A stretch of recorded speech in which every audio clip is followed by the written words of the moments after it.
Claire sat alone in the corner of a softly lit cafe, the flickering glow of a candle reflecting off the window beside her.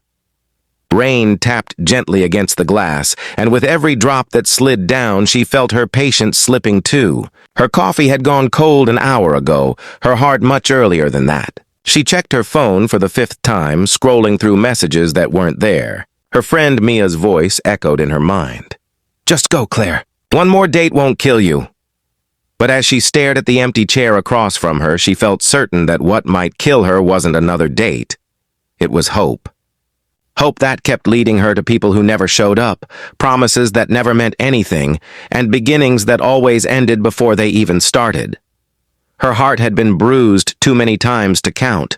First love had left her shattered, and the years that followed had taught her to build walls high and strong. But loneliness has a way of whispering to you in the quiet hours, convincing you to try again. So here she was, sitting in a cozy cafe that smelled of cinnamon and wet pavement, waiting for a man she'd never met. A man named Ethan, whom she'd only spoken to through messages filled with cautious optimism and polite humor. She had promised herself she wouldn't expect too much, but somewhere deep down, she had hoped this one might be different. And yet, the clock kept ticking. 30 minutes late, 40. She told herself to stop being foolish. Enough was enough. She gathered her purse, ready to leave. Another wasted evening. Another reminder that maybe some people just aren't meant to find their person. She pushed her chair back, but before she could stand, the door of the cafe swung open. A man stepped inside, breathless and apologetic, shaking rain from his coat. And right beside him was a little girl, no older than 5, holding a small, folded piece of paper and looking up at him with wide, curious eyes. Before we continue, if you believe in kindness, forgiveness, and second chances, please like, comment, share, and subscribe to our channel. It's your support that helps us keep sharing stories that remind us love still exists, even when life makes us doubt it. Ethan spotted Claire instantly. His expression was warm but uncertain, a mix of nerves and exhaustion. He apologized for being late. His babysitter had canceled last minute, and he hadn't wanted to cancel again. He had messaged her, but the storm outside had interrupted the signal. Claire smiled faintly, though her heart sank. A date with a child present wasn't exactly what she'd imagined, and part of her wanted to politely end it right there. She had come prepared for a quiet conversation, not crayons and chaos. But then she looked at the little girl, blonde curls, pink boots, clutching that mysterious paper to her chest, and something softened inside her. Maybe she saw a glimpse of innocence, a purity that reminded her what life used to feel like before disappointment took root. The girl stepped forward shyly, holding out the folded paper to Claire. "This is for you," she said in a small, serious voice. Claire hesitated before taking it, smiling awkwardly. When she unfolded the paper, her breath caught. It was a drawing, bright, uneven, but full of heart. 3 figures stood beneath a rainbow sky. A man, a woman, and a little girl holding both their hands. Underneath, in clumsy, colorful letters, it read, "My family." For a moment, Claire didn't know how to react. She looked at Ethan, whose embarrassed smile told her he hadn't seen the drawing before. "She likes to draw her world the way she wishes it could be," he explained quietly. Claire's chest tightened. The drawing wasn't just cute, it was heartbreaking. She could see in those uneven crayon strokes a child's longing, her way of imagining love where there was loss.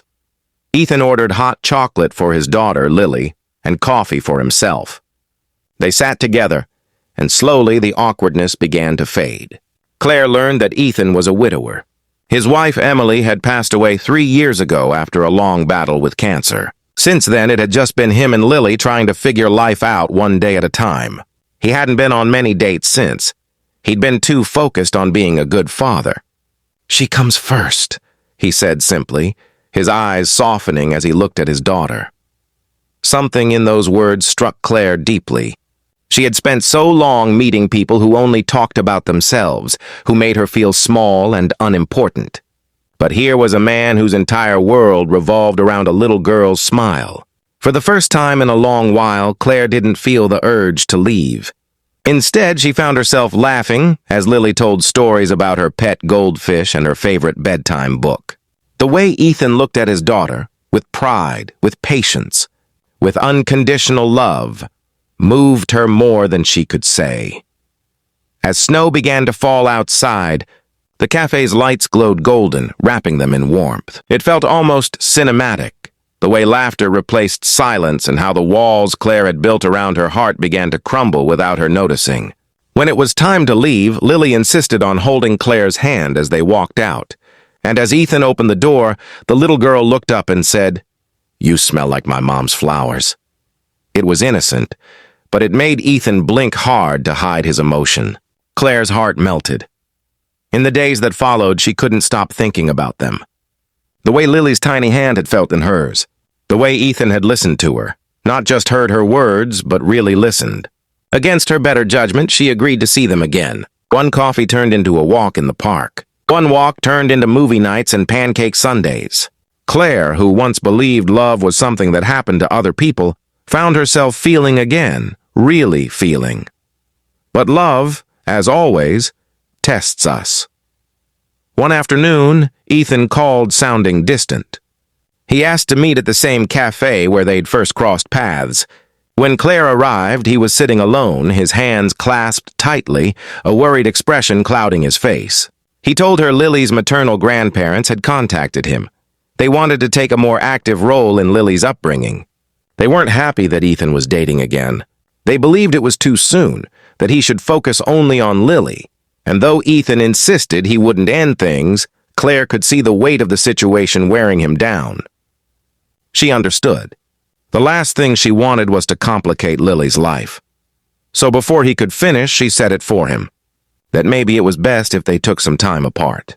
That she didn't want to be the reason for any pain. Her voice broke even as she tried to sound strong. Ethan reached for her hand, but she pulled away gently. Some things, she thought, were better ended before they had the chance to break you.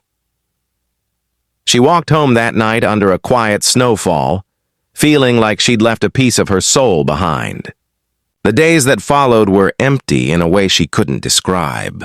The laughter that used to echo in her apartment was replaced by silence. She deleted Ethan's number, but couldn't bring herself to take down Lily's drawing from her refrigerator. Every time she passed it, her chest ached, a reminder of what she'd lost, of what almost was. Weeks turned into months. Claire tried to move on, to convince herself it had been just a fleeting connection. But some bonds, once formed, linger in the heart, like a song that refuses to fade. Then one evening, as spring sunlight poured gently through her window, there was a knock at her door. When she opened it, she gasped. Standing there, dressed in her little pink boots, was Lily. Her cheeks were flushed, her curls wilder than ever, and in her tiny hands was another drawing. Behind her stood Ethan, smiling softly, his eyes holding the kind of hope that makes your heart race and your fears melt. Lily handed her the paper shyly. "This one's for you," she said. Claire unfolded it, her hands trembling. It was another crayon drawing, this time of 4 figures, Ethan, Lily, Claire, and a small heart between the adults. Beneath it, in crooked letters, it read, "Now it's my family." Tears blurred Claire's vision as Ethan stepped closer. He told her that after weeks of silence, he realized that love doesn't come in perfect timing. It comes when you least expect it, and if you're lucky, it comes twice in a lifetime. He explained that Lily's grandparents had met Claire's picture through the little girl's stories and drawings, and that seeing how happy she was had changed their minds. They wanted Lily surrounded by love, not protected from it. Claire didn't know whether to laugh or cry. She knelt, pulling Lily into a tight embrace. All the loneliness, the fear, the years of disappointment melted in that single moment. It felt as if life was whispering, "This is why you waited." From that day forward, they became a family. Not perfect, not effortless, but real. There were burnt pancakes and spilled hot chocolates, bedtime stories and messy hair mornings. There were arguments, laughter, healing. Claire learned that love doesn't always arrive dressed in grand gestures. Sometimes it comes in the form of a little girl's drawing and a man brave enough to love again. If this story touched your heart, please like, share, and subscribe to our channel. Every small gesture helps us continue sharing stories that remind people the world is still full of good hearts and second chances. And before we end, tell us in the comments below, do you believe love can find us again even after loss and heartbreak?